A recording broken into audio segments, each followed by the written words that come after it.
Hi, true avatars, and welcome to your weekly queer video game podcast. This is episode 68, and I am your host, Zoe Wild. I'm a transgender and bisexual woman, and my pronouns are she, her. Joining me this week is Ekamy. Ekamy is a pansexual woman and Twitch streamer who covers games, cooking, and book club. Ekamy's pronouns are she, her. How is 2026 treating you, Ekamy? Pretty good. I just came back from a hot yoga class, and it was lovely. You said, now we were talking before we recorded, you said you had to walk there in the freezing cold there and back though, right? Like, so you're Yes. probably all sweaty after. And Yeah, then you're, I did have a shower, cold. but yes. Okay. Still wet skin though. If I go out with wet hands, like within like 3-4 minutes, like I'm already starting to get like, not actual frostbite, but like the beginning like stages of it where you start feeling really cold in the sections where your hand is wet. Anyway. Yeah. We live in Toronto, or like, we live in Canada. The area. Ekamy does not live in Toronto, but I live in Toronto. And it's freezing here today. It's miserable. Yeah, it's pretty But at bad. least it's sunny. Yes. I've been, this whole winter I've been taking, like vitamin D, little supplements just to help with the lack of sun, but I think now it's been a lot more sunny in the last week. So I've been trying to get out, even though it's cold. I've been trying to get out just to like, I don't know, go for a walk or just like pick up something at the convenience store, small things. Yeah. Sometimes, again, I'm not knocking my dog, I love her, but sometimes it's a little irritating having to walk my dog 4 times a day. However, 4 times a day? Wow. I mean, well, okay. 2 of those are not real proper, like, I'm gonna say W's in case she hears me right now. that's fair. Yeah. We go for 2 W's. There's one, that I took her just before recording. Yep. And there's one that I like around lunchtime. And there's one I take her right before bed. And those are just like, we go to the little spot beside our building. She goes potty and then I bring her back in. But then in the morning when I wake up and around her dinner time, like just after her dinner time, we go for a longer one. Yeah. And that's like, and those are sustain, especially in the summer, those sustain me. Like, I don't, like, before if I was ever living home alone, even if like before when my partner wasn't home or whatever, my then partner, if I was just like inside working from home, just like inside, like if I didn't have a reason to go outside, I did not go outside. Yeah. So I realized too, like with the exercise as well, it's just nice having like a routine to go outside, get me moving, see sunlight, get some fresh air. I didn't realize how beneficial that was until I made it a routine. Yeah. So. My dad often felt the same way when he walked their dog, and actually it was good for them because when they moved to a new city, maybe about 5-6 years ago now, I mean, my dad would walk the dog most evenings, and that's how he met all the neighbors. So it's nice as a bit of exercise, but also a social thing. I have a cat, so I wouldn't know how that feels, but that's fair. I mean, before that, I just had Mango. And Mango, like, our version of a walk was I picked her up, I carried her to the couch. That was my part of the walk. And then her part of the walk was crawling up and down and it still is, crawling up and down my arms. And trying to get tangled in my hair. No. She really likes your hair? Like the feeling of it, maybe? I don't think it's that. I think she just doesn't understand that she can't go in it without getting strangled. Fair enough, yeah. Yeah. She craves the danger. She craves the danger. Yes, actually. I could talk all day about Mango if I'm being honest, and Olive too, but anyway, for anyone who doesn't know, Mango is my leopard gecko. Olive is my dog. I think I've at least shown pictures of Olive. I've shown Olive on the podcast before, but maybe at some point I'll bring Mango on, especially when that new Gecko Gods game comes out. Maybe if I cover that on the podcast, Mango can be a special guest star. That'd be fun. Yeah. Okay, so I wanted to ask you actually, before we kind of jump into everything, over the break, I was browsing the PlayStation Store on my PS5. And I sent some pictures to the Discord here that I'm going to kind of look through, but I saw that on PlayStation they had an LGBT plus section for games. And not only did it just like be as an advertising section for like queer games, but the acronym they actually wrote was LGBTQIA+. The only part of the acronym they left out, unfortunately, is 2S. However, having the QIA+ feels rare in this day and age. So. Yeah. I also noticed it over the break too. And to be fair, like well, not fair. To be honest, I thought that it had been there for a long time, but I also don't really use the PS5 as much as my partner. So I remember being like, "Oh, that's cool. Like that's neat." I didn't look too much into it at the time, but it's nice that they have that. Yeah. I feel like it's probably targeted to some extent because of the games I've bought. Like, there's a lot of games on this list that I've either looked at or I've bought or I've played.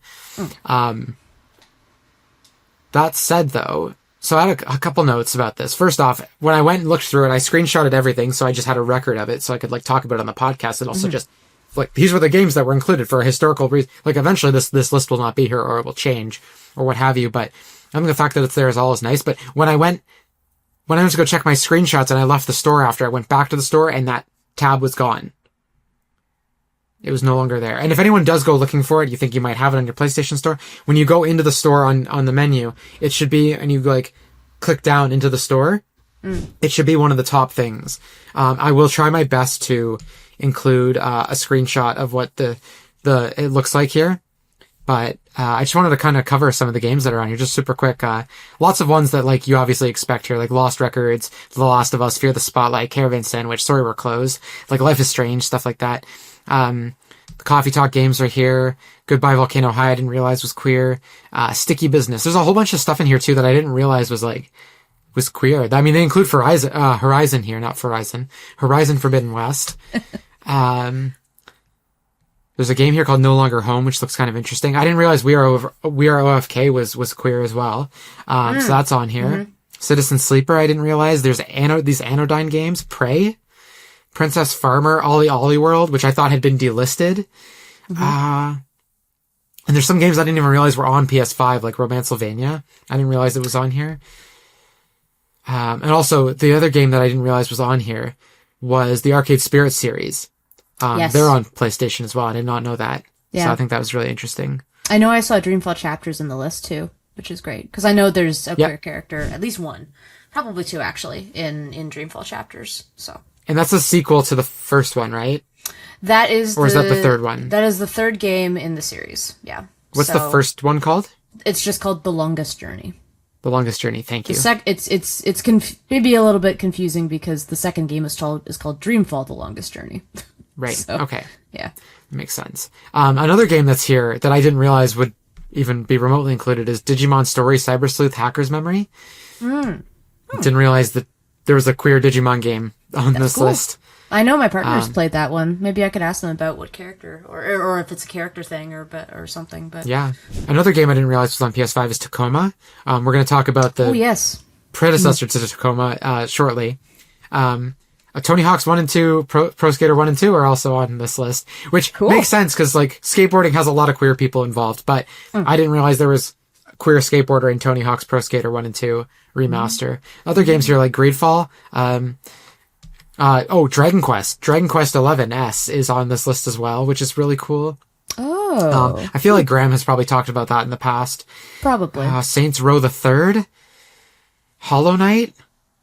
There's obvious stuff here like Sims 4, Five Nights at Freddy's Help Wanted. I didn't realize. Assassin's Creed Syndicate is on here.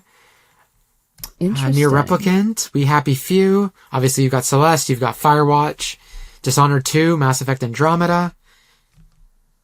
You got other Dragon Age games on here. Gone Home, Valhalla with all the weird numbers in the title, Dream Daddy. Anyway, all that is to say is like, there's like, I could name every game on this list and we'd be here for like all day. I thought it was really cool that first off this list exists, also how comprehensive it was. Considering they could have just been like, well, here's The Last of Us, here's Baldur's Gate, and here's Date Everything, and Life is Strange. Have fun. They could have, They could have done so little, and they seem to have a pretty fulsome list, which is nice. Yeah. So, I will try to include these pictures somewhere, at least if not all the pictures, I'll at least include the screenshot of the store listing, in the final episode. For the video version, viewers, if you're listening to the audio, you're gonna have to make do, I guess, with the list I said here. But anyway, this week we have a normal formatted episode. We're back. This is the first proper episode of 2026. We're going to start off with what we've been playing, and of course we're going to jump into the news. So some queer games are being delisted. The new year has begun with several layoffs because of course it has, to the surprise of absolutely no one. That new Sims 4 expansion I mentioned last week has been confirmed, and the devs also give an update on the future of queer content in The Sims. And there's a lot more too, but the biggest one here is that the new Life is Strange game is going to get an official announcement soon. Finally, for the main segment this week, we're going to talk about queerness in games presented as a twist and plot twist. Also, it's mostly lesbians in these games. when it's included as a plot twist. We're going to get into exactly what all that means specifically, but basically, whenever there's queer characters in a lot of cases, it's not revealed in the marketing, and it's actually presented as a story twist. I'm going to be talking about 2 games in particular, but there are others as well, that I haven't played. But some of those games do include, like I said, Gone Home. That's the one that's the predecessor to Tacoma. Unpacking is the other one that I've played. Also as Part 1 DLC kind of counts. This Bed We Made, I haven't played it, but I've heard a lot about it, and I know that there's another lesbian surprise in there. And Life is Strange 1 also has, to some extent. And I do recommend too, we're going to be talking about spoilers, obviously, for these games. So if you don't want to be spoiled for any of this games, not just the queerness as a plot twist, because I'm sure you guys all know that those games are queer, but also, we're going to be talking about story elements too, because it's kind of unavoidable at that point. And then also, Ekamy has brought, and we're going to do this very quick at the end of the show, but Ekamy has brought a, queer game of the week. First time in, I think, months that we're doing queer game of the week.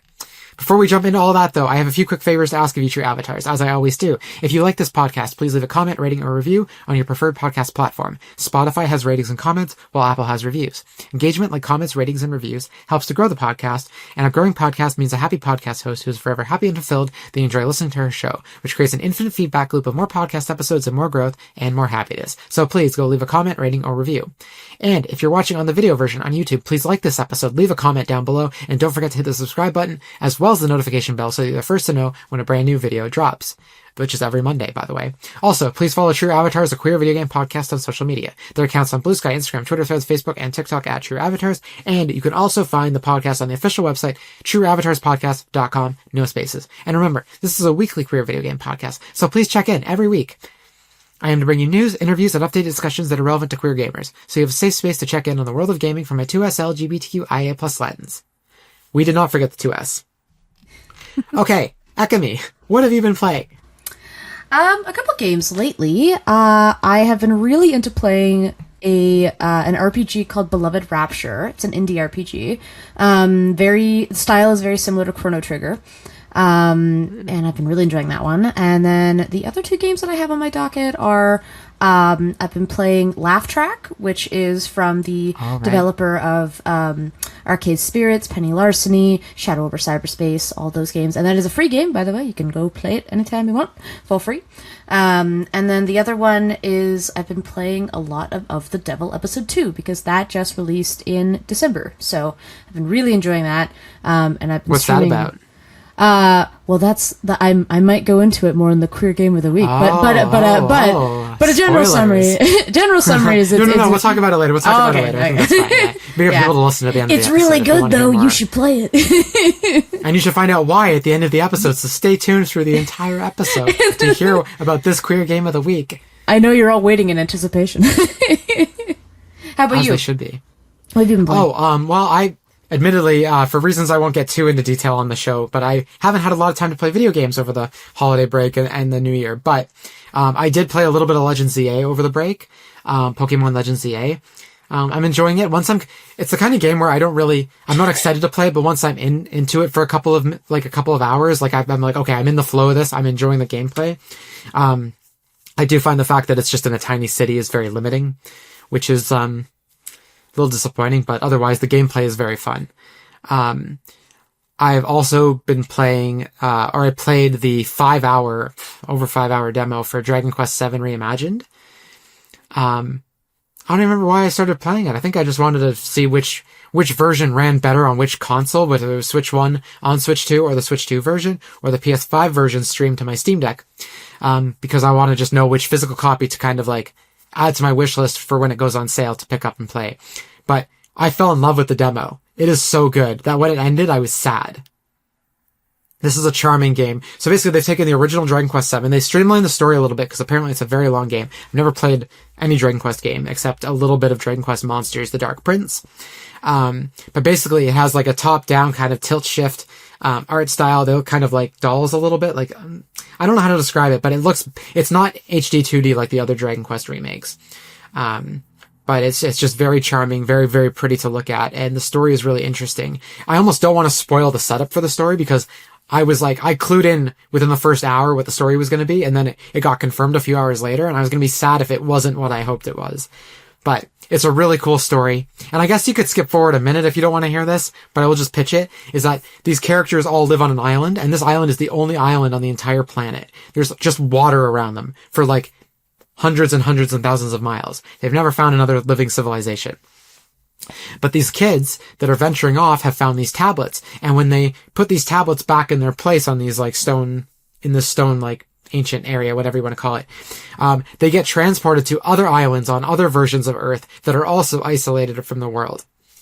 And when they solve the problems on these islands get put back on there. That's like you're piecing the world back together. It's so cool. I'm really into this. That's so cool. And there's another little twist that I won't spoil that also happens in that first 5 hours, but there's like an extra twist that when the island gets brought back, something else happens. It's so cool. It's just, oh my God. It's exactly the kind of story that I love. It's like got everything in it that, and it's got characters that you don't really like at first.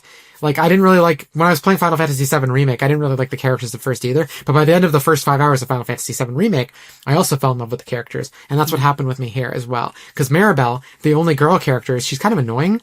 But by the end of it, it's kind of endearing how annoying she is, in a way. I can't explain it more than that, but I was really into it. And this is something for when Lloyd is back on, but I did start playing Celeste in anticipation of Lloyd potentially being on today's episode. Unfortunately, that did not work out. But we miss you, Lloyd, and you and I will talk about Celeste soon, I'm sure. Yeah. All right, Ekamy, shall we jump into the news? We shall.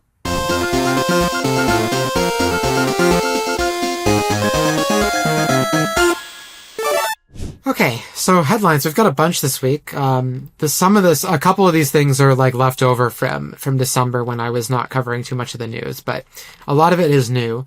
And so first off, the new Life is Strange game that I talked about last week that had leaked, was officially announced as going to be getting there was an announcement for an announcement coming this coming Tuesday. So on January 20th, Tuesday at 10 a.m. PST, 1 p.m. EST, 6 p.m. General Mountain Time, and 7 p.m. Central, or I guess not Central, maybe 6 p.m. GMT. Actually, I'm not sure when GMT and CET are. GMT must be British, though, right? That seems right. But that's 8 hours. I don't even know. Those are the times they gave on the thing. So if you're in those time zones, that's when it is for you. 6 p.m. GMT and 7 p.m. CET. They're going to reveal in a live stream what this new Life is Strange game is. And if you want to know a little bit about the game before they reveal it, you can go back to episode 67 and actually hear what the game is about, because it got leaked on the Peggy ratings board last week. So, Ekamy, I do have a question for you. Mm-hmm. Why have you never played a Life is Strange game? Well, and yes, you can shame her down in the comments, please. Please shame her. I have, because it seems right up your alley. It is. I have played about a little over half of episode 1. This was years ago, but so when I first played it, I had it on Steam, and it was one of those where I was like, oh, cool, I can try episode 1 for free. I'll try it out. And I was playing it on a not graphically intense laptop by any stretch of the imagination. It was struggling to live when I was playing Life is Strange, because it was so like graphically intense for the device I was playing on. And so it was a bit of a struggle to get through some of the episodes, just because like I just couldn't. But I did get through most of that episode 1, and then I think just life got busy. I do want to play more. Like, legitimately, yeah. I do. I know they would be up my alley, so. When you say halfway through episode 1, are you talking chapter 1 in the first game, or are you talking halfway through the first game? Halfway through chapter... Oh my god, I don't remember now. I remember there were other characters... No, it must have been past chapter 1. I must have been, like, chapter 3 or something. Because I remember, like... It was leading up to the big storm that was going to be at the end, I think, of the game. Right, okay, so you definitely played way more than just the first chapter. Yeah, it was so long ago, I couldn't quite remember, but yes. Stopped just as it was getting good, but I guarantee you your laptop or your computer at the time would not have rendered that storm. Yeah, and I mean, now I have, like, I know I have the whole, the entirety of the first game on PS5, and certainly if I wanted it on Steam, like, I have a good PC that could run that very, very well now, but, yeah, I keep meaning to. That's your required reading in Yeah. advance of this new game coming out, which was definitely not coming out March 27th. That's not the release date. Yeah. That definitely didn't leak last week. Totally. So, then you can get on with, cause there's Life is Strange 1, there's Before the Storm, there's 2, there's True Colors, there's Double Exposure, and then there's this new one, which definitely isn't called Reunion. It's definitely not called that. Definitely not. Speaking of things that were leaked last week that were confirmed this week, the new Sims 4 expansion was also officially revealed. So, I haven't played a Sims game in over 20 years, and I remember very, very little from playing The Sims. Like, basically nothing. So even just watching the trailer that I watched went way over my head. So, I don't think these games are for me. But I do hope anyone who's hearing this or who loves those games, I hope this expansion is for you, because it looks very gay, to be clear. So, the summary here. Check out the Sims 4 Royalty and Legacy reveal trailer for this upcoming expansion pack. With the Sims 4 Royalty and Legacy expansion pack, build a powerful dynasty, become a noble, avoid scandal, and do it all for the plot. Experience storybook moments, reap the perks of prestige, and climb your way to glory. No two paths to power are the same. Your kingdom awaits, and it's brimming with opulence, culture, and complex relationships. The throne is empty, and only one Sim can wear the crown. Nobles might have rivals, dynasties might have outcasts, and anyone can find themselves at the heart of a saucy scandal. The stage is set and the stories of ascension are yours to tell. So, the trailer had at least 2 sapphic women in it, and at least 1 gay man. And then there was a moment where the lesbian was outed, like the sapphic woman or the lesbian was like outed and shamed for it, by the way. It was very strange. I'm not sure if it was because she cheated on her husband, the king, or because she was gay. No idea. Probably a little bit of both, but the Sims were all like, and they were speaking Simlish? I think that's the language they'll speak. I forgot they spoke a different language. Yes. But it was in the trailer and it threw me for a loop for a second, but, anyway, this, Royalty and Legacy expansion comes out February 12th on all platforms, and on January 22nd, which is Thursday. January 20th, by the way, is the Tuesday for Life is Strange, if I didn't say that. Thursday, January 22nd, they're going to reveal a nobility gameplay trailer. Whatever that means. It might be another mechanic. I'm not sure. But yeah, you can, check that out on Thursday. Interesting. Yeah. Yeah, I used to be way into the original Sims when I was younger. It was probably one of the first games that I played on my own, and I borrowed the all the expansion packs from my neighbor on CD-ROM. So I played like Living Large and Living Large, Pets. I think there's a holiday one. Anyway, I really loved it. And I have some friends who really enjoy Sims 4. I haven't really gone back to The Sims in a long time, but it's nice to see that they are really building, some good stuff consistently for 4. And to be perfectly honest, this expansion sounds awesome. This would make me want to get back into The Sims. This sounds really fun. Oh, amazing. So yeah, I might actually just look into that. I mean, and I know that Sims 4 came out a while ago, another expansion, but I mean, at the very least, it sounds genuinely pretty fun and very different from typical Sims. I mean, I say that as if I know typical Sims. I only know, I haven't played since, I don't know, 2006, maybe, way back. But no, this is really fun. I really like that. And I'm curious, as ever, whatever The Sims 5 will eventually look like, but for now, this does sound like a lot of fun. Well, speaking of Sims 5, we can actually talk about that a little bit, because this next story does revolve around the future of The Sims. So, the devs are saying, in response to this Electronic Arts purchase from Saudi Arabia's Public Investment Fund. So for anyone who doesn't know, Saudi Arabia's Public Investment Fund is basically a government-owned pool of money that they use to invest in various things inside and outside their country. They've bought, I think, 6 or 7% of Nintendo. They've dipped their toe into a bunch of things, but specifically they have purchased the entirety of Electronic Arts. I think it was for something I can't remember the exact number, but it was $70 billion or 50, 4 billion, some kind of number of large billions of dollars. Anyway, so the devs, people are worried that because Saudi Arabia is buying, a company that has a bunch of queer inclusive content, what's going to happen to the content that is queer inclusive? And the devs of The Sims are saying that, quote, their values are unchanged, quote, in the light of the buyout. So, their statement, was pretty long, actually, but I'm just going to read the part of it that related to inclusivity, where I thought it was really kind of hitting the nail on the head for queer content. So they wrote, inclusivity, The Sims is for everyone. We reflect the wide, colorful spectrum of identity and self-expression so every player feels seen and celebrated. We build features that let all players create the Sims they feel connected to and explore their identities without judgment. This work never ends. We continue learning, growing, and finding new ways to make every player feel seen. So, that's what they wrote. In a separate update, as per Video Games Chronicle, they wrote, in a separate update, Max has stated that its in development project, Renee, has evolved into a social, collaborative, mobile-first life sim game, but stressed that it is not the successor to The Sims 4 and is a separate experience from any future, deep, single-player life simulation experience. So it sounds like this Project Renee people thought was going to be called The Sims 5 might not actually be The Sims 5. Maybe they'll call it Sims 5, but it sounds like it's not going to be a sequel to The Sims in the sense that it's going to play like The Sims, but like look better with new features. Sounds like it'll be a little bit different. But if you've noticed here, they haven't actually said, don't worry, we're going to continue keeping queer content in here. They didn't actually say Project Renee would have this inclusivity specifically.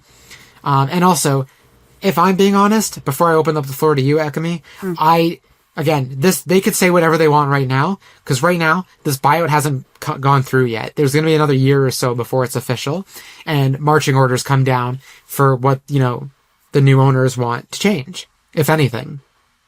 And I imagine they probably will, but again, we don't know yet. For sure. So, who knows what these devs are going to be saying when those marching orders do come down, and if they're going to be singing the same tune, basically. Mm-hmm. Yeah, that's very interesting. It's nice that they are, like they had that statement when they were saying that their values are going to continue and they're, they want to encourage people to explore identities and things like that. And I feel like The Sims in general has always just been generally very, like a pretty positive experience for, for creating queer characters and like allowing players to explore that a little bit more. Certainly like when I was playing The Sims 1 when I was younger, like I believe the original had gay relationships, and that was like my first exposure to that. Again, it has been a long time, so if I'm wrong about that, please feel free to let me know in the comments. Lambaste her in the comments. Go after her specifically. Lambaste me, exactly. But like I feel like I would hope that Project Renee would continue with that because they've usually been pretty positive and supportive of that kind of content, and it would be unfortunate if it wasn't so much of a focus. I know it's also a pretty big thing to also start a new, technically a new IP. Like, yes, it's in the Life Sim experience, and yes, it's from the Sims 4 people, but sometimes a new IP can be a bit tricky, with if it'll be really popular, when you've got, like, when you've already made, like, something solid gold, basically, that's been so popular. So, yeah, my hope is that they'll continue with that, instilling those values in the game. And maybe it'll be a new game, maybe it'll be Sims 5, but it sounds like they kind of want to do a new thing, so, yeah. Well, whatever it is, I hope it's A, queer inclusive, and B, free of AI. And I think if it is free of AI, cause like most of the Sims games that are coming out, like life sim games, like Sims-like, I should say, Sims-like games, like Inzoi, I think Inzoi uses a lot of AI as well. So, if they can make it, all human-made content, it might be popular insofar as it's just like one of the last, things kind of using, like, because again, all its competitors are using AI, so. Yeah, absolutely. Mm-hmm. All right, so we have some other sad news, although it doesn't seem too sad in terms of like what the devs are feeling, but the devs behind the Normal Lost Phone series are disbanding and delisting their games. So again, it sounds sad, but their statement is actually kind of positive, weirdly. I did miss this news. This is from early December, but Accidental Queens, the devs on Twitter, said, "Hi everyone, as you may have noticed, we've not been very active online for the past few years. We are officially in the process of closing our studio. We are fine. We just wanted to move on to other things. Our games will be removed from all platforms on January 30th. Read the article below to know what will happen if you already own the games or if you want to buy them." And this is me speaking now. I'm pretty sure if you already own them, you can download them as much as you like. That's how it works. If you don't own them, though, they say this. I think they say, like, you can still buy them until January 30th. Anyway, quoting from them as well, Diamonds has been officially canceled, which is their their new project, which is no longer happening, as we repeatedly failed to secure funding necessary to develop the game as we envisioned it. We don't know yet what we'll do with the prototype. So, I picked these up a little while ago, thankfully, so I'm not too worried, but... Yeah, it's a shame. I mean, that they, I guess I'm curious as to why they're taking down their games. Because I mean, I don't really know the process of like closing a studio, but it's a bummer. I do have a normal lost phone on itch. I think I got it as part of like a bundle supporting charity, but I have yet to play it, and I really want to. So yeah, I might make an effort to check out their other games to make sure that I have them purchased as well. But at the very least, like, I'm glad that it sounds like they're reassuring fans and people following them to be like, hey, we're fine, we're just moving on to other things. And I mean, hopefully this means that they'll have a new exciting direction at some point. But yeah, I think these games also tie into the whole surprise the character is gay kind of thing. Oh, interesting. I didn't know that. I just didn't have a chance to play it before we recorded, but they are queer games, so they do have the LGBTQ plus tag on Steam. These are games I actually did pick up on Steam, but now I'm actually really curious. I'm going to check the App Store on my iPhone, because I'm curious if these games are on mobile. I'd rather play them there. If they're still up. I'm not sure if they're still up on mobile. They were delisted somewhere else recently. Oh, interesting. Which is how I found out about this story. Ah. A normal lost phone. It is still available on the App Store. It's $4 Canadian. Then let's see if another lost phone is on here. Because they all take place on a phone. So I was thinking like, okay, best place to play this would be on a phone screen. Okay, both games are available and they're both $4 Canadian. And I'm sure they will be up until January 30th, which is nice that at least we're able to kind of get in front of this and say you guys have about 12 days from, well, I guess 11 days from the time of release of this podcast to pick these games up if these are games you've been thinking about. They were very cheap through December. They've now gone back up to regular price. On Steam, they are... Where was I seeing that they were $8? Okay. Weird. They're not $8. Anyway, it looks like it's cheaper on Steam. It's $3.29 on Steam. They're not that expensive. So, I'm also seeing the release date for the original game was 26th of January 2017. So, it's been 9 years. It'll be 9 years and 4 days from release to delisting. Wow. It's really sad they have to get delisted. I'm wondering what the reason for that is. Yeah, I was curious about that, because I feel like I've heard of a lot of studios closing, like they just don't exist anymore, but their games stay up. Maybe it's related to licensing. I don't know. Yeah, maybe I'm not sure. Maybe they were waiting for the license for whoever was publishing the game. Let me see here who the publisher is. Yeah, so the publishers are PID Games and Dear Villagers. Maybe that's what they were waiting for, was this deal to expire. Now they're just shutting down. If enough people make enough noise, though, maybe they'll bring the games back for purchase through a different publisher or self-publish. I don't know. It would be sad for these games to be unavailable for new players as we move into the future decades, you know? Yeah. So, I'm also not sure if they have DRM or not. Again, I won't get into why. We hope that they're DRM free. I'm not encouraging illegal activity, but if the games are going to be unavailable for purchase, I know a lot of people draw the line in the sand for ethics in terms of, well, if I can't buy this, I'm going to find other ways to play it. So, and I would like to be able to, would like to tell people to support these game devs. They're not expensive games. Go give them the $3, support them. But I guess that's just the way that all works out. So, All right. More bad news here. Fortunately, it's mostly bad news until the last story of the day, but we've got layoffs. Again, we don't have to talk about this too much, but I'm just going to give everyone the details. Ekamy, I'll let you weigh in how you want to weigh in. But Meta, the owners of Facebook, have closed a bunch of VR studios. 10% of Meta's VR dev staff have been affected, which is apparently about 10,000 people. Among these are game dev companies Armature, Sanzaru, and Twisted Pixel. And Twisted Pixel, for anyone who doesn't know, just shipped Deadpool VR. They also laid off a lot of people from the studio Camouflage, the team behind Batman Arkham Shadow. from Aftermath, the website where I got this information. Speaking under the condition of anonymity because they were not authorized to speak publicly, former Meta employees said that Camouflage is now made up of just a handful of employees who are working on the new user experience for upcoming hardware.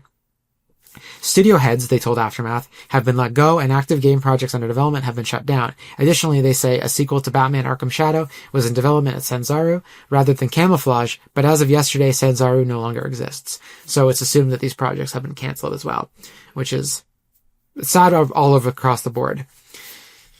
Ekamy, any thoughts on this before we move on to the other layoffs? Not especially. It's really sad to hear. I don't know too much about, how popular Meta VR games and like have been in terms of like purchasing, but yeah, it's just right. Yeah, but I did hear about the Deadpool VR game. But yeah, it's just a shame. Yeah, all around. Let's see if these games are even on Steam. Okay, Arkham Shadow does not come up. Let me try Deadpool. Okay, yeah, these are exclusive to Meta, so maybe that's part of the problem. I'm not sure. Also, more layoffs and restructuring and all kinds of BS is Ubisoft, Massive Entertainment, the studio behind The Division, and the recent Avatar game, not The Last Airbender, but James Cameron's Avatar, was told that 55 roles would be affected by quote-unquote restructuring, and it supposedly has nothing to do with the performance of recent games. And I think they just shipped a huge DLC for Avatar and wrapped up the game and released a complete edition. So, I guess if it has nothing to do with the performance of games, it's really sad that people are still getting laid off because of restructuring. And Ubisoft also did close a recently unionized studio in Halifax, Canada, and laid off 71 people in the process. So they were working on Rainbow Six and Assassin's Creed mobile games. Yeah, that's a shame. That's, kind of par for the course for, I feel like for games industry right now. And also, yeah. And in the games industry, but it's, yeah. Yeah. It's good to report on, I think, still, like, just the fact that, like, I feel like I feel like I only really mainly hear about this kind of news on this podcast, and it's good for people to know. Otherwise, it kind of just slips under people's radar, and that's how they get by doing it, I feel like. So, yeah, I do hope that everyone who was laid off is able to secure some new work for them and something that, in a job that makes them feel more fulfilled and respected and all that, Yeah, I hope that too. I also have this sinking feeling that we haven't seen the end of the layoffs for this year. Not that we were going to, but you'd hope at a certain point it would kind of like peter off a little bit. Just because like they've laid off so many people, that bubble from COVID, from the pandemic with all the hiring they did and all the projects that were started up. And now that people are back to work and they're not playing video games as much, they're not buying video games as much, that bubble burst, right? And so that's part of the reason why layoffs are happening. The other part is like companies are tightening their belts, cost of living is going up. Companies are just trying to make it look like their profits are even higher. The 1% is hoarding even more wealth. There are a whole bunch of reasons. And I don't think, because of all these reasons, I don't think we've seen the end of it. And also, I think I reported on this in one of the previous episodes, but I want to say I talked about it, but November was the worst November for video game console sales in 30 years since they started reporting on console sales in 1995. So even though the Switch 2 did really well last year, I'm very curious to see if, like, the Switch 2 was discounted at the holidays, and it turned out it was because stuff wasn't selling. So I'm wondering if we're about to enter a time where people just aren't buying video games. Before, video games were, like, safe because, to some extent, because when the recession happened in 2008, people were still buying video games because they were still a better investment for your time. You didn't have to go out. And yes, video games are expensive, but you can play them for hours and hours and hours, whereas the same price for a night out of the movies, let's say $80, for argument's sake, $80 game versus $80 trip out to the movies or dinner, like, the video game you have the copy of it forever, and also it takes longer to finish it. So it's just a better, I know a lot of people hate this argument, but from dollars spent to hours played, it's a better investment of your dollar to buy a video game than it is to go out and see a movie or go to dinner or go find other entertainment, like, for example, like an escape room. So, anyway, all that is to say is I don't think we've seen the end of this wave of layoffs. And I think Nintendo, who seems to have been pretty safe from layoffs for the last little while, we might start. I hope we don't start seeing it, but I'm very curious if their external non-Japanese studios might see layoffs as well, if Nintendo is also not doing well. So, because Nintendo's stock also apparently, I've got to find the source for this actually, I'll make a note of that, but Nintendo, their stock dipped 33% in the last couple of months, since I think August. Oh, interesting. Yeah, 33% here. Oh yeah, Video Games Chronicle also had this story. So the share price reached a high point of 14,795 yen, which is 93.23 US dollars, and is now currently 9,950 yen, which is $62.70 US dollars. So, the last time Nintendo had a stock dip like this was, I think, the Wii U era. Oh, wow. Huh. Very interesting. I guess we'll see. Actually, apparently, even during the height of the Wii's popularity, reading from the article here, the company's share price was never greater than 7,000 yen. So, granted, they're still doing well. That's not, but if you're an investor, it's not great. Also, the fact that they have a new console and stock is dipping, and they've just released like a whole slate of new games. Yeah. Like, why is their stock going down? I have a feeling people just aren't spending money on hardware anymore. Whether or not Nintendo is the cheapest on the market or not, I think things are just getting too expensive for people to even spend on entertainment now. Yeah. I know maybe 2 people, to be honest, well, 3 people, I guess, who own a Switch 2. Most people who I've talked to are like, well, I'll stick with my first Switch because I don't have money to buy it. So, yeah. Yeah. I mean, that's also kind of, that's normal for an early console, but I think it's the fact that the Christmas was that week. And also, again, all this is to say is that, like, I'm worried that this trend of people spending even less on consoles and video games, even now, like, I thought it would stabilize by this point, but I think it's going to keep getting worse, unfortunately. But we'll track that on the podcast and we'll talk about it if and when it happens. Hopefully it does not come to pass. Hopefully things stabilize and there are no more layoffs. But crap, I don't know. So, but we were talking about a unionized studio that was forced to close from Ubisoft. Rockstar also fired some union workers or people who are trying to unionize at Rockstar in Canada and the UK. They're currently in court dealing with that issue right now, and the fired workers were denied interim payroll during trial. So the workers fired for attempting to unionize were asking a judge to allow them to continue to be paid while they wait for a legal decision, and that request has been denied. It's sad. I'm not surprised. It's really hard to make an argument for why people should be paid while they've been laid off. Of course, the police get paid when they're under, scrutiny and, they get their paid vacation while they look into why a cop committed murder. But anyway, it's just me. Why don't the video game, people? Anyway, if they can prove they were fired for unionizing, though, Rockstar is probably going to be in a lot more trouble than just some salaries not paid over that time. So let's hope some people get their comeuppance, Yes. I would like to see some justice in the year 2026. That would be great.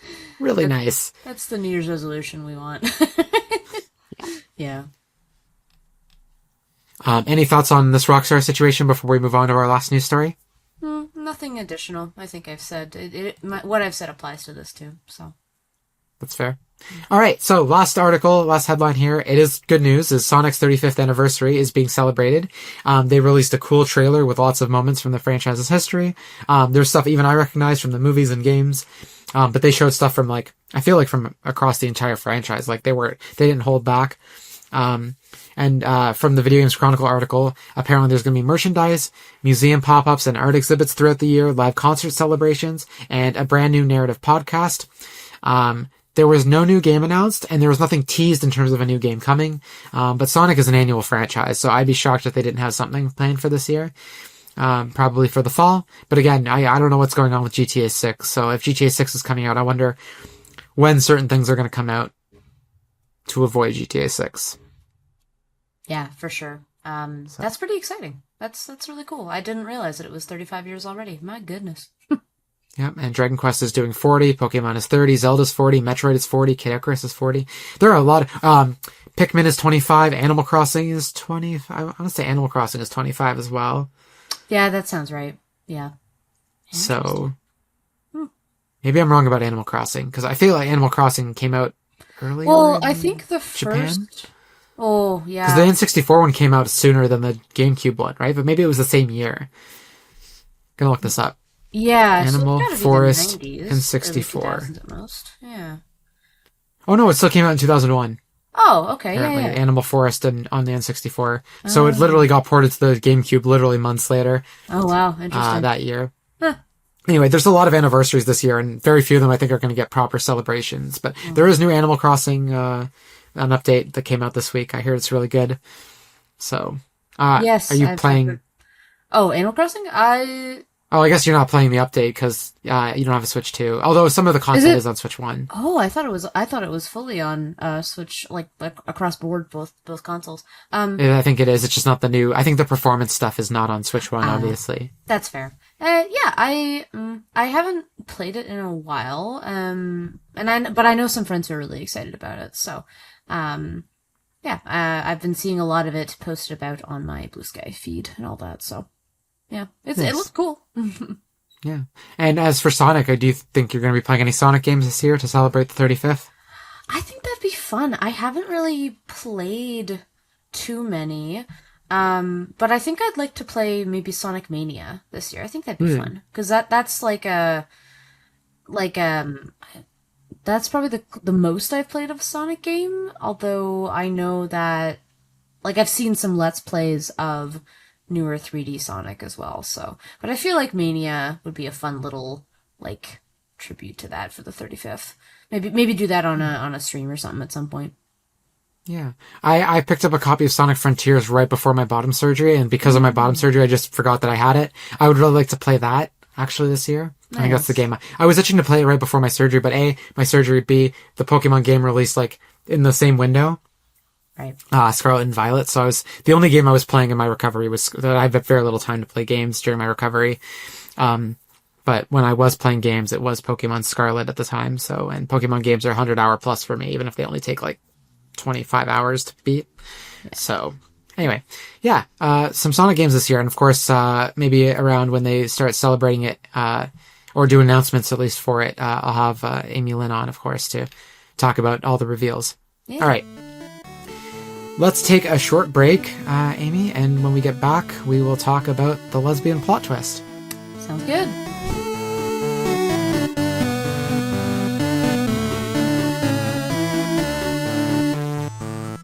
Hi, True Avatars, and welcome back from the break. So, earlier I mentioned we're going to be talking about, I was originally calling it queerness as a twist. So basically the concept here is when marketing hides queer characters from the story. The story requires queer identities to be revealed in such a way that it surprises the players and sometimes alters the narrative or the meaning of the narrative.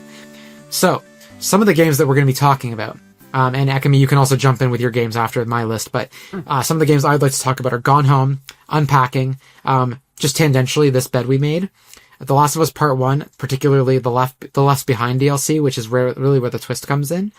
And Life is Strange, kind of Life is Strange. I feel like they leaned into the queerness in the marketing a little bit, but I think it was still a bit of a surprise in that game as well. So those are the games I'd like to talk about. And again, prefacing this, that any games that I mention and Ekamy mentions obviously will be spoiler heavy. So this is your chance to tap out when you hear the list of games from Ekamy as well, to come back to this after you've played them. Yep. Your list of games? I'm sorry. I apologize. I was only really going to add one, and it is the Lock and Key, A Magical Girl Mystery. But I will say that the marketing is queer in terms of like when the studio's promoting it, but the reveal that I'm going to talk about was not specifically promoted. So, yeah, we'll just talk about that a little bit, and then I'll weigh into the other games. Okay. Again, I haven't played normal Lost Phone and another Lost Phone, but I do think those games also have a similar element to it. Right. I can't speak to if it's lesbians, but in almost every instance that I'm bringing up, it is always lesbians. Always lesbians. It's always sapphic. And so I did replay. Another game I did play this week was Gone Home. I replayed Gone Home because it's been, the last time I checked, it was actually literally January 2019 was the last time I played Gone Home. Oh, wow. And I did remember most of the twist, but the actual progression of everything in the game was actually still a surprise for me because I didn't remember everything. I just remembered, surprise, it's lesbians.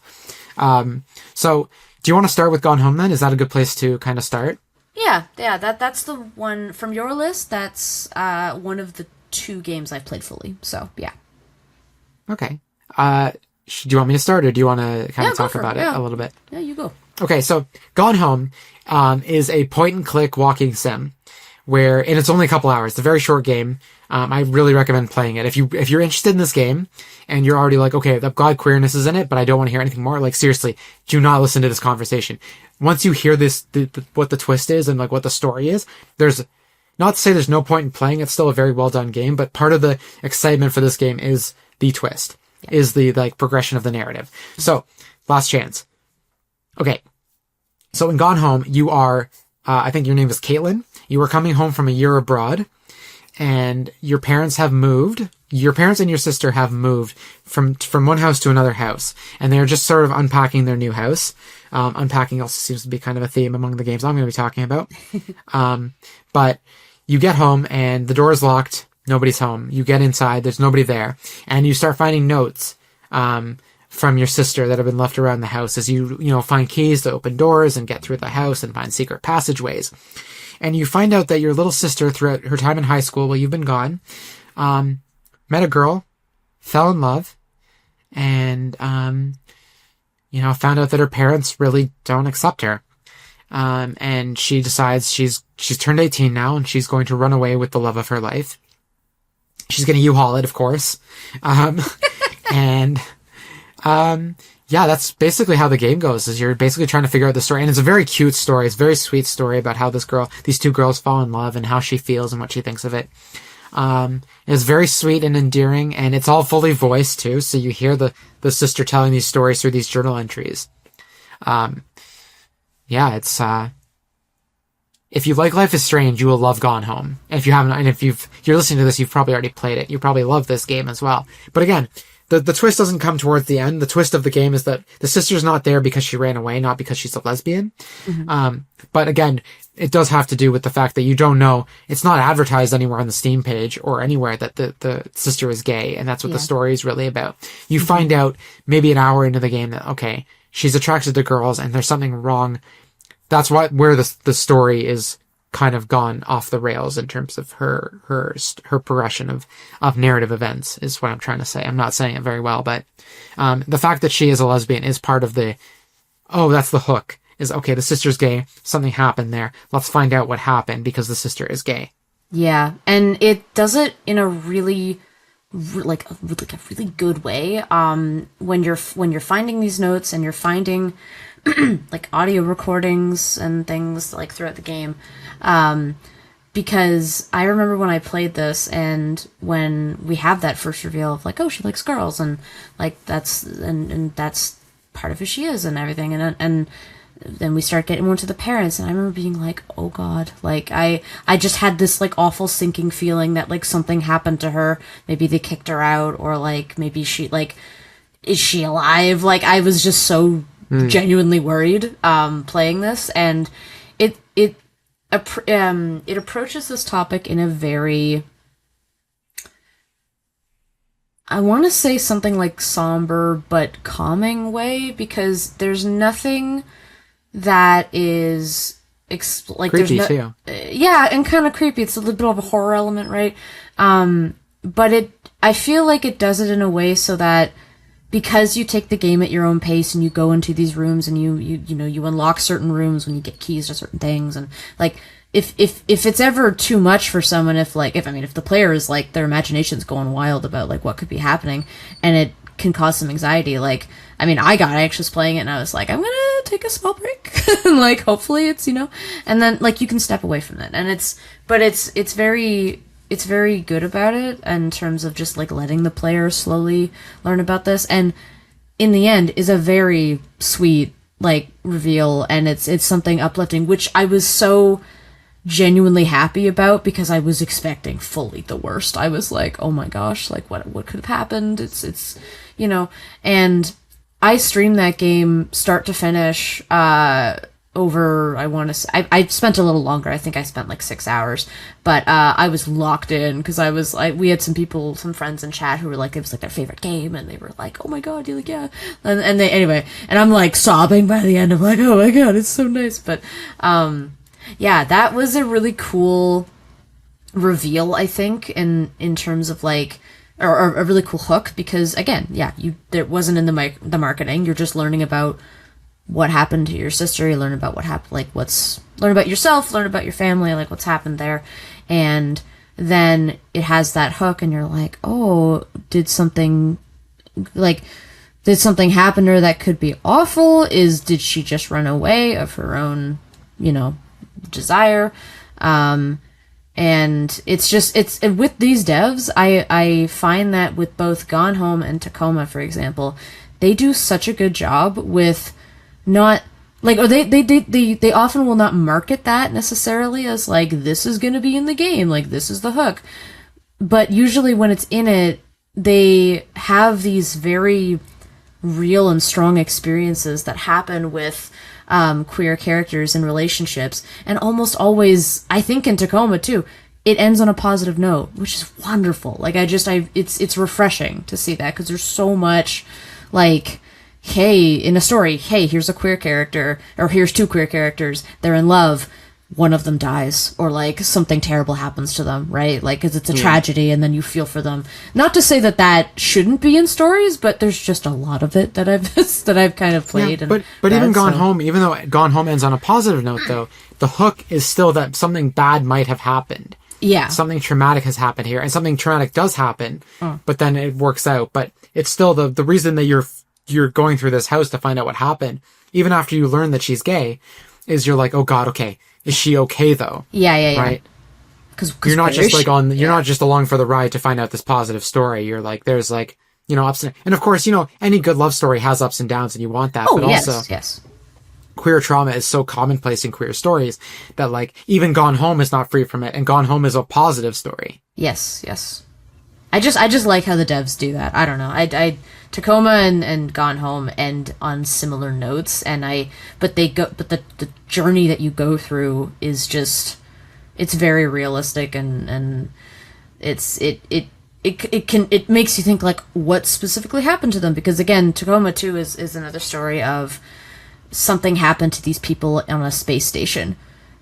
They're gone. We don't know what happened. Did they die? Did they get rocketed off into some other, did they get rocketed back to Earth? Like, are they okay? And there's two astronauts who are queer characters, or who are in a relationship, I should say, and they're queer. And it ends on a positive note. I won't go too much into that one, but yeah, I just like how the devs do it. I don't know. No, it's and they've got another game coming out too that's in a similar vein to those. It's called oh my god, what is it called? I don't know. I hadn't heard about this. Ooh. Oh my. Okay, let me just quickly check here. I literally looked this up last night, and I don't remember anymore. It had a nice title though. Just checking here. The devs are called Fulbright, by the way. Oh, Springs, Eternal. So like, not Springs Eternal, but Springs Eternal.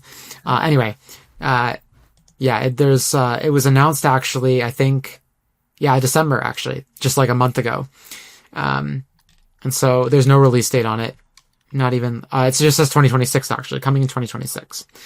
So that's nice. That we'll probably be playing. And it's got a little bit more of a creepy vibe, and a little bit more of like exploring multiple stories than like an overarching one, but I'm sure there's also an overarching one, but I do recommend going to check out, the Steam page.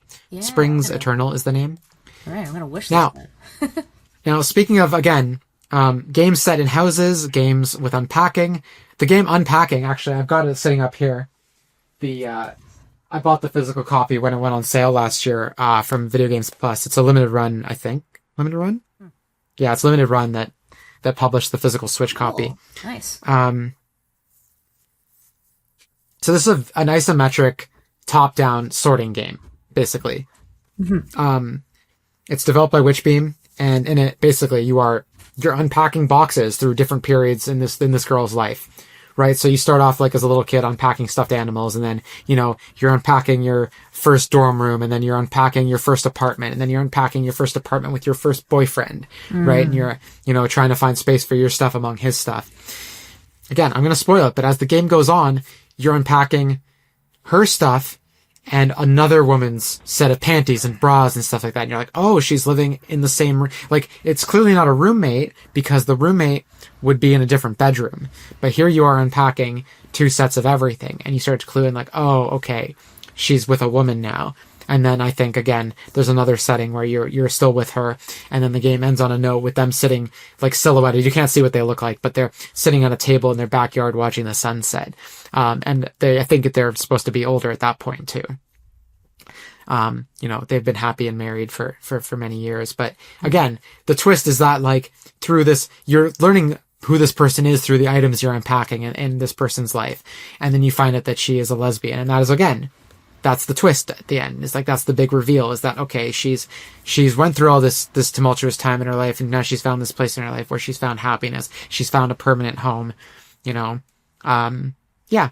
So Unpacking. You haven't played this one, have you, Ekamy? No, I really want to, because I know that it would be similar to another game, in terms of gameplay, to another game that I enjoy, which is called A Little to the Left.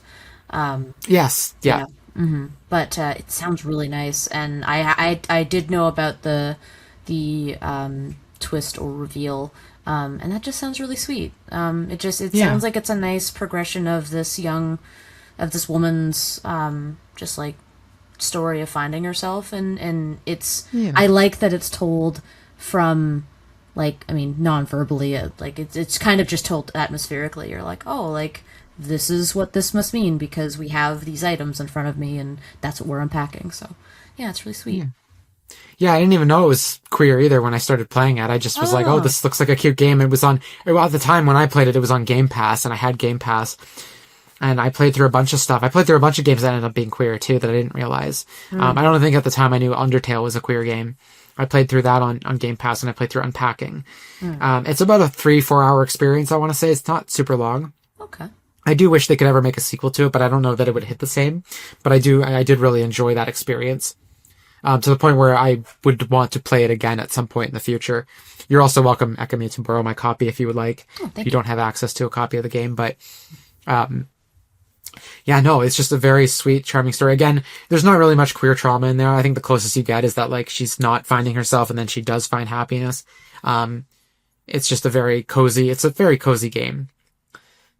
But yeah, again, the plot twist though is like, it hinges around finding out that she's gay. That is the big story twist in the game. There isn't really too much else going on in the narrative to really say, again, you find out a little bit through jobs, you find out a little bit about, you know, through the stuff that she's kept through the years and what she hasn't kept, stuff like that. But then, yeah, you're unpacking two sets of bras and panties, and you're like, oh shit, okay. Right. So,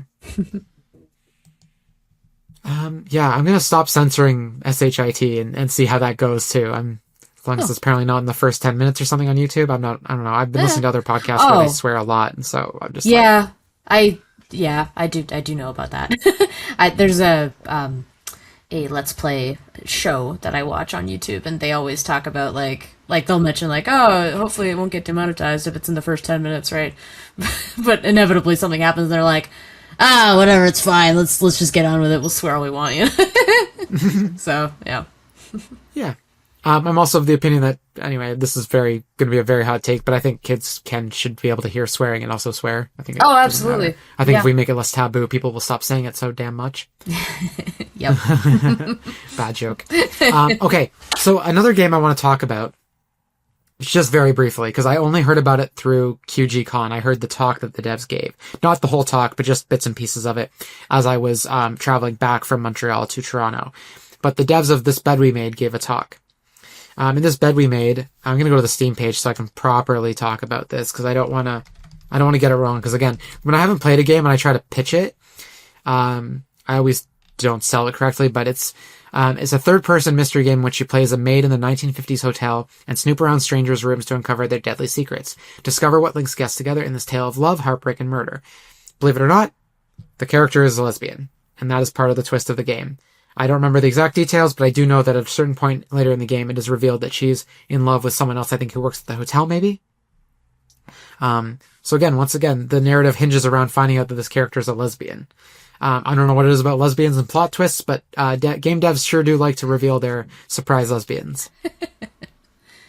Interesting. Have you played this bed we made? No, I know about it, and I had not heard that it was queer, which is cool. So this is really interesting information. Yeah, all I'd heard when it was releasing was that people were really excited about it, and it looked really cool, and when it released, it was really popular amongst a bunch of my friends. So I guess I'm curious about like how her identity as a lesbian plays into this a little bit more. Maybe more so because I don't really know the plot hook of the game, other than that you're a person who is going around and, you know, cleaning, like you work for a hotel or something, and you're just like cleaning up the rooms, and I think learning about other characters and like their stories as a result. But I don't really know too much about it. Yeah, it's been on my wish list for a while. I haven't had time to play it. I really wanted to play it before today, but I'm trying not to buy too many games on my credit card on Steam. I have credits on PlayStation and Nintendo to kind of use, and currently the game is not on sale there. Also, again, I don't have time to play it. So it's a matter of when I have time to play something and is it on sale or not? Plus, is it relevant to the podcast? Unfortunately, I didn't have time this week, but I already owned Gone Home, so that's why I replayed that. But this is high on my list, and it is on sale on Steam right now. I'm just trying to be a good girl with my credit card, but it is on sale on Steam right now for, I think, 40% off. It will end shortly after this podcast goes live, unfortunately. So if you're listening to this first thing in the morning and you're interested, go grab it. But I think at 1 p.m. EST tomorrow, the sale will end. And actually, it's in a bundle with Lost Records and Goodbye Volcano High, interestingly. Oh, nice. Triple the queer game. Let's go. Triple the queer game, triple the fun. What's that? Is it Push Pop or whatever? Triple Push Pop? Oh, anyway. God. Oh, you've taken me back to early 2000s. Yes. It's not like that meme from Ratatouille where he like transports back to his childhood self. Yeah. A game we both played, Last of Us Part 1, specifically the DLC, where we find out that Ellie's friend who died they were lovers. So for anyone who hasn't, again, Last of Us is so much in the zeitgeist. I feel like most people probably already know this one. But yeah, Ellie, before she meets Joel, and how Ellie actually, her origin story, is that she went with a quote unquote friend to a mall to, you know, just have some fun for an evening. For a night, actually, overnight. And it turns out her and this friend are actually in love with each other, and they have their first kiss, and then they both get bitten by a zombie. Her, you know, girlfriend dies, and she survives, obviously, and then she goes on to meet Joel with this, you know, bite mark that healed itself because she's, you know, immune to the zombie, whatever pathogen, whatever you'd call it, the mushroom, fungus, the thing that they do. So, but again, part of the twist is that they are, again, it's not the whole twist for it, but part of the twist is that they get bitten, but we know that. So the other thing that the DLC hinges on is that finding out that, no, they're not just friends, that they are in love with each other. And that's part of the reason why Ellie is so upset that her friend is leaving in the story. Which is why they're having this one last night together in this mall. Yeah. It's a very somber and very sweet and depressing DLC. But it's really, like all the games on this list is a little somber and depressing because you're fair. Like, well, not every game, but a lot of them. So I queer trauma. Woo. I really liked this DLC, and I remember when I was originally like really interested in playing Last of Us Part 1, was like I'd heard about this DLC. This actually was what was driving me to play it, and I knew it was DLC, right. So I knew, like, you know, I'll play the main story. And to be honest, it's not typically my type of game. I don't really play a lot of like that kind of like third person shooter / survival situation. I also am not big a fan of a big fan of zombie stuff in general, unless it's like comedy. I'm not either. Yeah. So, but I ended up really liking like overall Last of Us Part 2, and the DLC was really nice. You mean Part 1, right? Because I know you haven't. Yes, played Part I haven't 2. played Part 2. Yeah. Typical. Damn.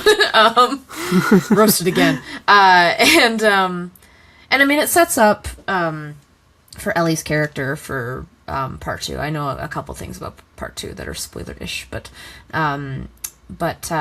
it's nice. It gives a little like an interesting bit of depth to her character, and I kind of wish that it wasn't like just DLC that we see that. But I know that if you buy the game, like it just comes with it. I don't think you have to pay money at this point anymore. I think the last time the DLC was actually separate as DLC was the PS3 version. So if you're still playing it on PS3 and you're going to buy the game now, you have to buy the DLC separately. Oh, I see. But if you're playing the PS4 remaster or the PS5 version, it's included. The only downside is that the DLC actually happens halfway through the story, but they tell you to play it after. I think you can play it halfway through in the story. I don't think there's really any spoiler in there for the last half of the game. Yeah, that's what I did actually. Because Aries had played it, and he was like, play to this season, the end of this season, and then I recommend we go and play the DLC, and then you go into like winter or something. And I was like, oh, great, sure. And that was really nice. So, it's nice to see that. And while it is an example of, like a bit of a depressing story of like, what happened to the girl that she loved.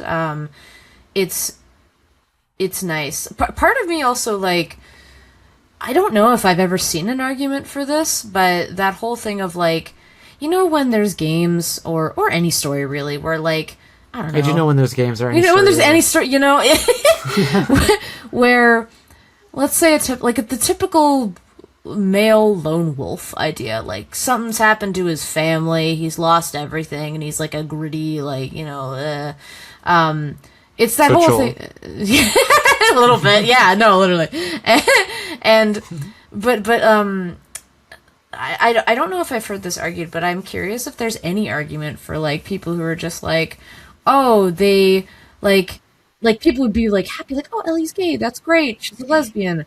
But of course her lover had to die. Like that whole idea of like, oh, she had to have tragedy happen to her. Which is a bummer. So I don't know. I feel like there might be some argument for that. Sorry, can I ask what specifically you're arguing? Well, no, I'm not arguing for it. I'm just saying I'm wondering if it's like it's one of those things where like I'm really happy to see that there's queer representation, but unfortunately it's a situation. Why does it have to be traumatic? Yeah. So and okay. not that it shouldn't be, like there's definitely like importance for those stories and for bringing them to light. I think it's more rare for me to see just like a purely like, hey, joyous, nothing bad story happened to these lesbians, that kind of thing. So yeah. And like that's at the same time too, like that's also plays into like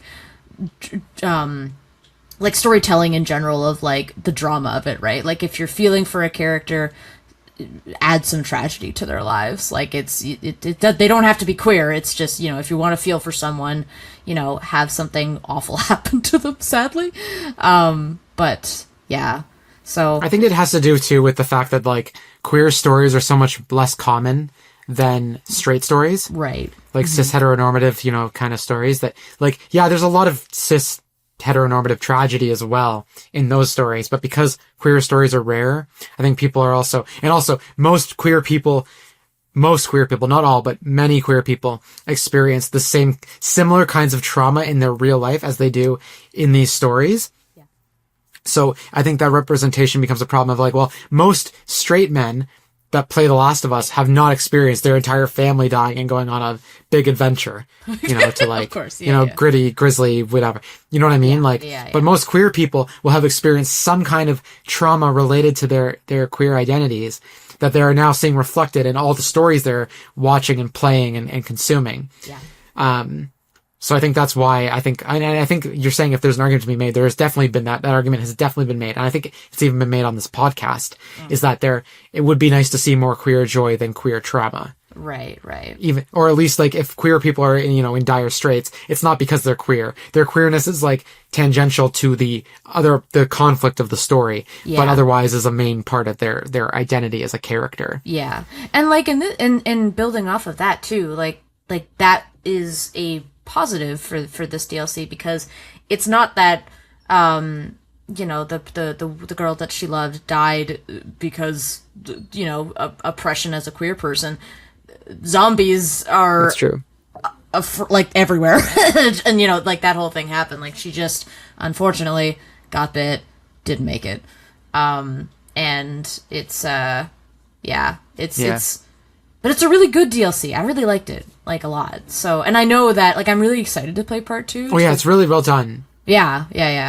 And I'm excited to see part 2 and Ellie in part 2 and to see the small spoilers that I know it's about. not because they're queer that they're, like, the zombies aren't oppressing them because they're queer, but I do think the reason they get bit is because they stay behind a little bit longer because they are so in love with each other. Right. Yeah, they're trying to hold on to that little bit of joy that they have and that they find in that night. It's so sweet. And it bites them quite literally. Yeah. Oh, it's so good. Yeah. All right, so we have 2 more games super quickly. I'm just going to highlight it because I feel like we're going to be talking about a lot of Life is Strange over the next few months because of the new game coming out. Though it may not be coming out. Who knows? They're about to reveal something on Tuesday. I don't know what it is. Definitely not been leaked on the podcast. But Life is Strange also does highlight queerness in its marketing, especially after the game came out. But the fact that Max and Chloe and is it Victoria? I can't remember Rachel. Chloe and Rachel are also an item in that game as well. Yeah. That is also part of the twist, is that you think Max might be into boys. Oh, wait, she's actually into Chloe. That is part of the story, finding out that, like, there's a romantic aspect to it. The fact that she's gay isn't really the twist. It's the fact that, like, okay, this friend you think is a friend is actually, the reason there's strife there is because that they love each other. So it is still a bit of a twist, but I feel like it doesn't apply as much. But again, I really need to replay the first Life is Strange because my personal favorite and the one that is fresher in my memory is Before the Storm, which you go into that, even though there is a bit of a twist in there with those 2 characters, you already know that Chloe is sapphic leaning in that story. So, you had a game though, Amy, and before we wrap up in the next 10 minutes or so, I wanted to hear about this game and then we'll do Queer Game of the Week.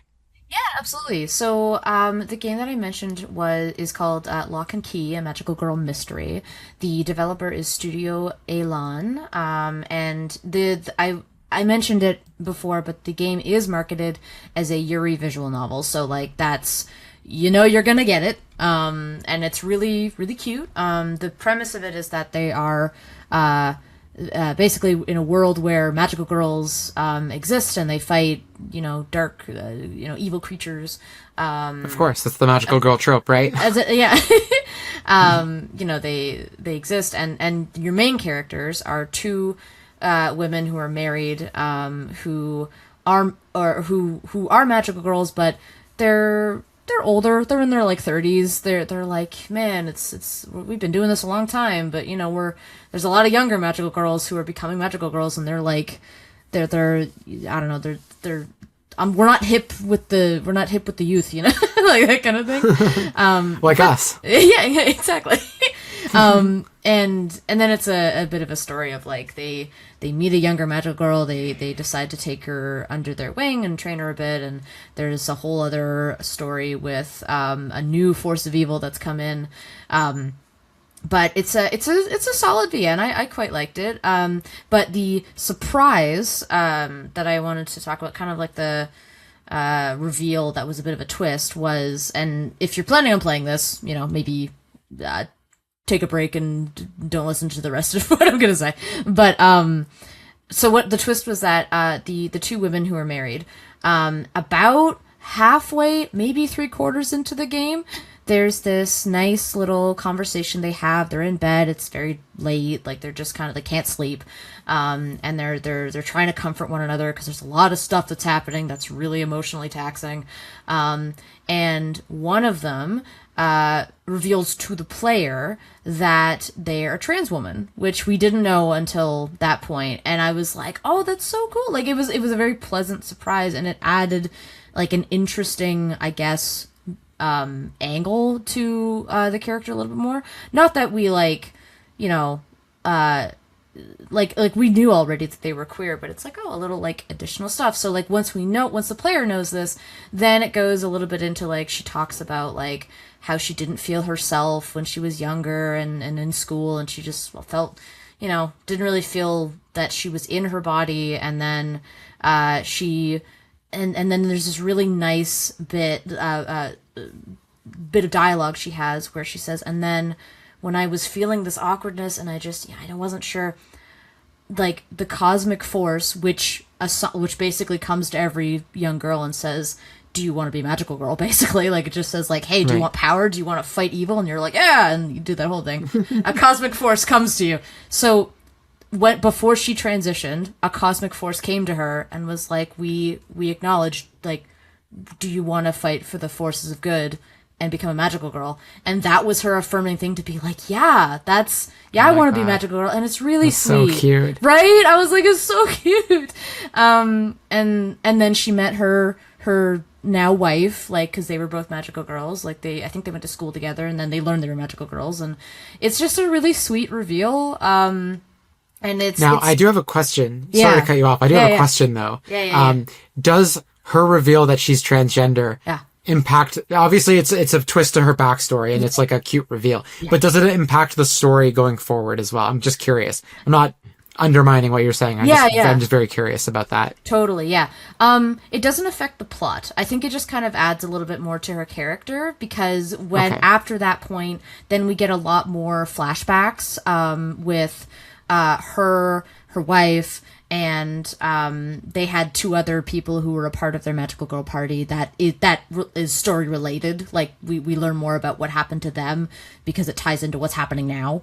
So it's backstory entirely, but I think it's just a little nice bit of, like, a nice touch. And I remember streaming that, and I just like, when it was revealed, I stopped and I was like, I'm gonna cry. This is so sweet. Oh my god. So I really liked it, and I think it's something that I haven't really seen a game tackle. And now I've played it fully. I wasn't able to stream it fully, but I did finish it in December when I had the sickness and I couldn't do anything but game. So I really liked it. I thought that was a sweet reveal. Yeah, that's why I've just added it to my wish list. Absolutely. I kind of hope it's on Switch, because I would like to play this. This seems like a good cozy play a little bit before bed, like you're reading a book kind of thing. Yeah. No, that sounds adorable. When you were pitching this before, I wasn't, like, in the Discord, I was like, look, sounds cute. Like, sure, whatever. Like, magical girls. Like, I think magical girls are fine. Like, I like them, but not every iteration of that trope. Yeah. Of that subgenre. But the trans thing, it sounds really cute, and I really like. Yeah, that's just like, okay, I can now place myself into this story, because, again, as a kid growing up, when I would watch magical girl stuff, I'd be like, oh, this is really cool. Yeah. Like, I wish I could be like them, but then I realized, well, I can't, right? So then, anyway, just like, now being able to kind of go back and, like, re-fantasize my childhood a little bit. This is why I want to play this. Mm-hmm. This sounds really cute. Yeah, oh, sorry.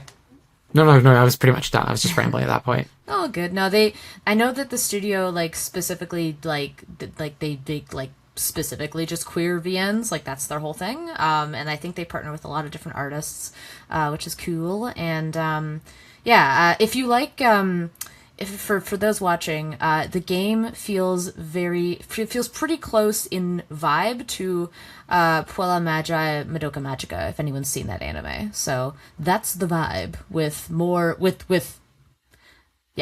confirmed queer characters. I was gonna say, like, with more queer, but I'm like, everything's so implied in that anime. Like, no one, like, we know they're lesbians. We know, like, Homura is definitely, like, a lesbian, but she never just goes out and says it, so. Yeah. This dev also did, I've never played it, but it's been on my wish list a long time, and I know this is one of their more notable, more famous games, is Heart of the Woods. Oh, I don't know about Heart of the Woods is another one of their games, which I've always been curious about. Cool. Anyway, maybe this is the time to pick up both these, especially if that one is on Switch. Maybe they're all on Switch too, so maybe it's time to pick these up and play these in bed. Anyway, Let's take another very quick break, and we'll be back to talk very quickly about the queer game of the week, returning for the first time in 2026. That's good.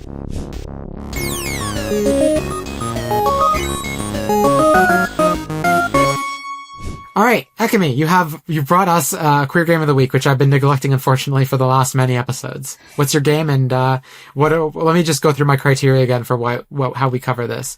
Name the game and give listeners a brief description. Explain why you consider the game to be queer, and tell us why you like the game. Absolutely, thank you. Yes, so my queer game. Show of the your week, work. Show my work, yes.